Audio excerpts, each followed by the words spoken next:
Olá, seja bem-vindo a mais um vídeo do nosso canal. Eu, professor Marcelo Nascimento, vou falar hoje com você sobre o hardware de um switch Ethernet. Olha só, essas informações foram tiradas do curso Switches Ethernet parte 2 do portal da DLTech, tá? Só para você saber que tem muito mais conteúdo de onde veio esse vídeo, ok? E nesse vídeo você vai aprender sobre uma coisa muito importante, tá? Que são os componentes típicos de um hardware de um switch Ethernet, ok? Você vai aprender sobre CPU, memória RAM, buffers, backplane, esquema genérico de hardware, ASIC, blocking, non-blocking, wire speed, LEDs, indicadores visuais, tudo com foco nos switches que a gente encontra atualmente nas empresas, tá? São termos que você ouve normalmente você não consegue saber direito o que é, você vai aprender aqui, beleza? Mas como é muita coisa para um vídeo só, eu vou dividir em dois. Portanto, hoje você vai estar assistindo a parte 1 de 2. O segundo vídeo vai ser lançado em breve também. Para você ficar sabendo quando ele for ao ar, assina o nosso canal e ativa o sininho que tem para você saber quando a gente lançar, tá? Se você estiver assistindo pelo YouTube, combinado? Se estiver assistindo pelo Facebook, assina a nossa página do Facebook, que também a gente vai sempre lançar, tanto no YouTube quanto no Facebook. Agora eu vou sair da tela para começar o conteúdo. Aproveite muito bem e até uma próxima. Olha só, nós temos vários fabricantes, vários modelos, várias filosofias, tá? Tem switch modular, tem switch fixo, que a gente já estudou, né? A gente tem uns switchzinhos aqui, ó, de pequeno porte, tá? Então você tem vários modelos. Isso aqui, por exemplo, é o modelo de um switch que é um switch modular. Ele tem placas supervisoras, várias placas de rede, as line cards aqui, ó, as várias placas. Você tem o backplane dele, ou switch in fabric aí que a galera fala, beleza? Aqui ó, já tem o hardware de um switch modular, de um switch fixo, de um switch não modular. Veja que tudo está aqui dentro dele, CPU, memória RAM, toda a parte de ASIC que faz chaveamento aí em camada 2, está tudo nele, ok? Então o que eu vou fazer? Por que eu estou começando com com essa tela, ok? Eu vou falar para você aqui o que eu falei na outra aula. A gente vai ver um modelo típico, ok? Então eu vou falar aqui sobre um hardware típico e as principais coisas que você vai encontrar aí nesse mundo de switch. Pode ter coisa que é exclusiva de um fabricante? Pode. Pode ter coisa que um fabricante faz diferente do outro? Pode ter característica, tá? Mas eu vou falar o que a maioria utiliza, ok? Primeira coisa, vamos simplificar um switch ao máximo aqui, tá? Simplificando um switch ao máximo, ele vai ter as portas dele, tá? Vão ter as portas dele. Essas portas, elas podem ser as portas de entrada e de saída, tá? Você não tem porta de entrada e porta de saída no switch separada, né? Então você tem um monte de porta, cada porta tem sua transmissão e a sua recepção, beleza? Mas essas portas, elas podem ser tanto porta de entrada quanto porta de saída. A gente só está separando entrada e saída para você entender como é que funciona o encaminhamento aí do switch e o que ele tem que ter no hardware, tá? Então vocês vai ter várias entradas, várias saídas aqui, ó, output ports, e os quadros que esses switches receberem, eles vão ser colocados em buffers. Por exemplo, aqui ó, na entrada, nos short time buffers, aqui ó, os buffers que são mais rápidos, ok? E você tem os output buffers na saída. O que é o buffer? É uma memória. Então aquele teu quadro ele é armazenado rapidinho numa memória para o switch poder tomar uma decisão e encaminhar aquilo. Então você tem aqui ó, o switch control unit. Isso aqui pode estar às vezes na própria porta. Muita parte que está aí nesse switch control unit está dentro de uma porta. Ou então ele é um módulozinho que pode ser compartilhado entre várias portas, tá? E assim vai. Aí, quando esse cara receber alguma coisa aqui ó, na porta de entrada, lembra que a gente falou que ele vai construir a tabela de endereço MAC, que é o switching table aqui, a tabela de switch, a tabela de endereços MACs ou Content Addressable Memory, ok? Além disso, dentro do switch ele tem o backplane, ele tem o switching fabric, tá? Que é onde ele vai fazer o chaveamento. Normalmente isso é um hardware, tá? É um monte de fio, circuito integrado, seja lá o que for, tá? Então esse cara ele pode ser de vários tipos, pode ser, por exemplo, crossbar, TDM, bus. Cada fabricante usa de um jeito, cada tamanho de equipamento usa de um jeito, porque cada coisa tem um custo diferente, ok? Esse switch em fabric é onde você vai fazer aqui, que é o backplane, é onde ele vai fazer o chaveamento dos quadros, tá? Por exemplo, um quadro entrou aqui nessa entrada e vai sair aqui para uma outra porta na saída, ok? Então isso aqui, ó, é uma arquitetura simplificada do switch. Vamos ver o que cada coisa faz aqui rapidinho, tá? Primeiro, switch em fabric ou backplane é onde os quadros Ethernet vão ser chaveados, vão ser encaminhados, tá? Isso aqui é um hardware. Switch Control Unit, ele é implementado normalmente em hardware, ele pode estar um pedaço dele na tua porta, coisa desse tipo assim, tá? Na própria porta do switch. Ele é implementado em hardware, ele verifica, lê os quadros, toma decisão, ele ajuda a popular a tabela CAN, né? A CAN Table, a tabela de endereço MAC, tá? Vai controlar também o switch em fabric, vai controlar para onde aquele quadro tem que ir, através das informações contidas nos cabeçalhos de camada 2 do quadro que está chegando e também na tabela de endereços MAC, ok? Switching Table é a CAN Table, é utilizada para determinar a porta de saída de um quadro, de um frame. Eu estou misturando aí termos em inglês porque você vai ouvir no teu dia a dia termos em inglês, tá? Por isso eu misturo. Então o Switching Table é a tabela lá de endereços MAC, a Content Addressable Memory, ela vai armazenar o MAC de destino, vai armazenar a porta de saída, tá? Então aqui, ó, vai armazenar o que para a gente aqui?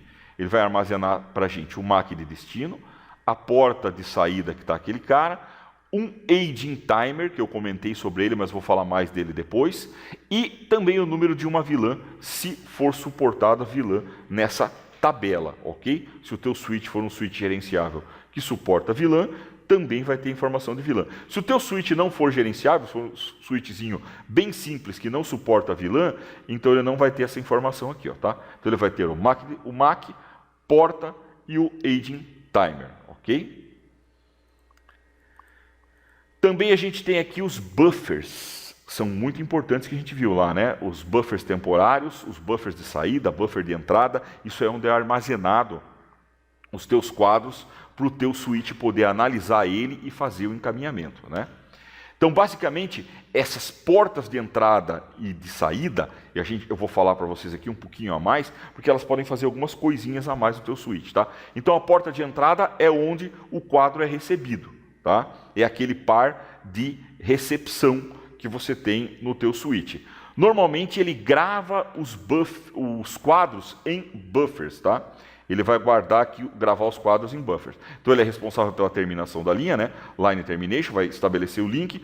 Quando começa a transmissão, ele vai processar aqui os quadros, fazer o desencapsulamento desse quadro, se precisar de algum protocolo, e também vai enfileirar isso aqui, vai guardar esse quadro para ele sofrer o processo de lookup, que é a busca pela porta de saída, e também ajudar no processo de encaminhamento, tá? No meio disso aqui, ó, se o teu switch for gerenciável e suportar QoS, na entrada a gente pode fazer também a classificação e a marcação dos quadros, tá? Por exemplo, você vai dar para o quadro de voz uma determinada prioridade. Isso é marcar esse quadro, tá? Você tem que falar, ó, cara, isso aqui é pacote de voz. Ele vai ser dado uma prioridade diferente, tá?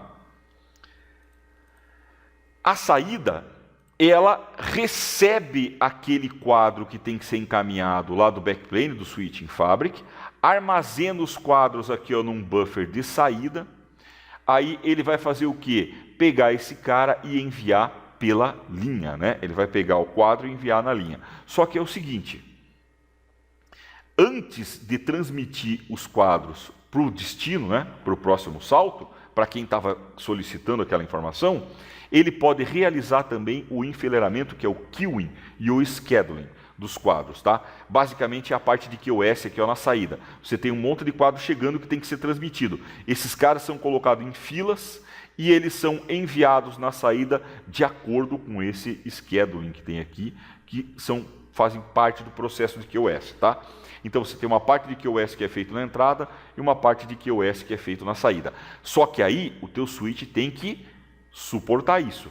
Normalmente, para ter suporte a QoS, o teu switch tem que ser gerenciável. Normalmente não. Se ele não for gerenciável, provavelmente ele não vai suportar QoS, tá? Porque precisa de configuração. Então, resumindo isso que a gente falou, ó, o PC A quer mandar alguma coisa para o PC B, ok? Pelo switch.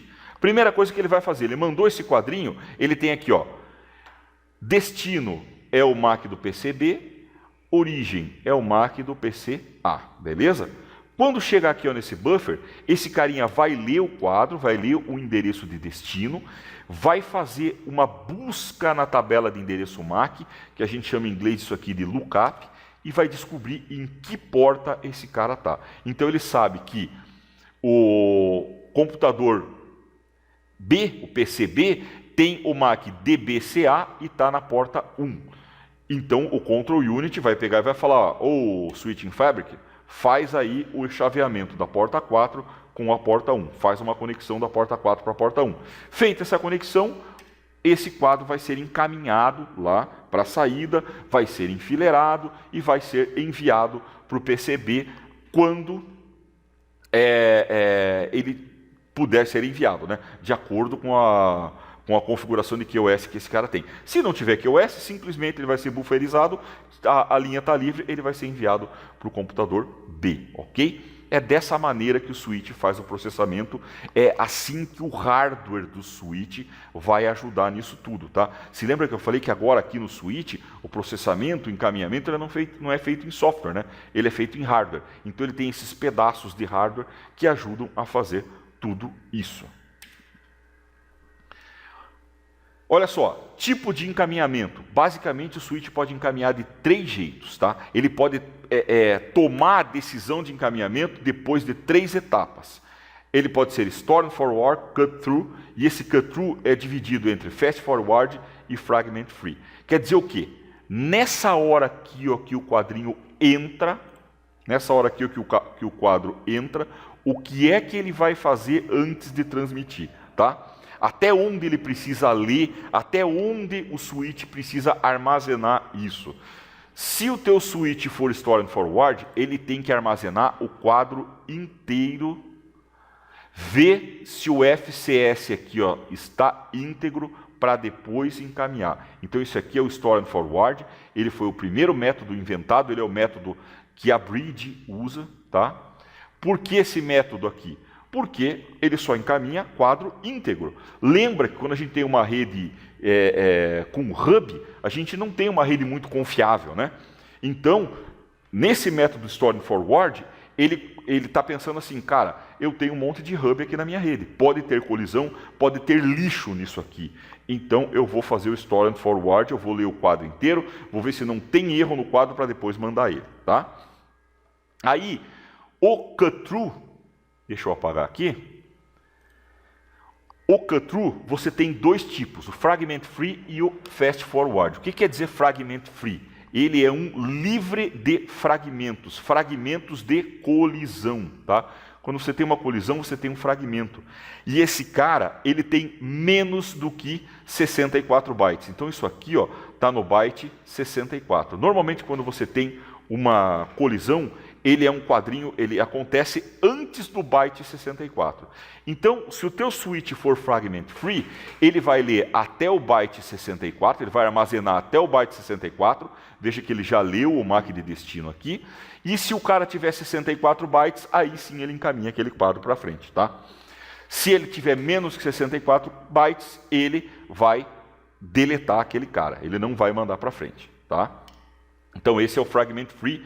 Ele ainda conta que você pode ter colisão, que você tem hubs na rede. Menos hubs, mas ainda tem hub. E o Fast Forward, esse aqui é para uma rede pura de switch. Aqui você já não tem mais colisão, você só tem switch nesse cara, tá? Fast Forward, ele só lê o endereço de destino e manda para frente.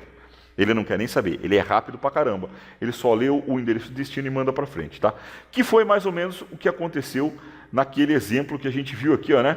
Viu que a gente falou aqui, que ele só leu o endereço de destino e já mandou para frente, né? Então isso aqui é um exemplo de um switch que está usando aí o cut-through, que está usando o fast forward, ok? Normalmente você vai ter que ver no datasheet, que é aquele documento oficial que fala, o manual, vamos falar assim, né? O manual de funcionamento do switch, o que ele suporta e se você pode configurar isso ou não nele, tá? Então é isso aí, galera, muito obrigado. Se você gostou desse vídeo, você está assistindo ele no YouTube, aqui no cantinho direito, na parte de baixo, você pode se inscrever no canal. Se você ainda não é inscrito, por favor, clique ali, se inscreva no nosso canal, dá um joinha aí, dá um curtir. Se você quiser, você pode compartilhar também em qualquer rede social tua, para você poder ajudar algum amigo que também está precisando dessa informação e nos ajudar a divulgar também o nosso conteúdo, ok? Se você está assistindo do Facebook ou de qualquer outra rede social, não esquece de seguir a gente, curtir a nossa página, tá? Que a gente vai agradecer muito e também você vai acabar sabendo dos próximos vídeos que a gente lançar, beleza? Valeu e até uma próxima!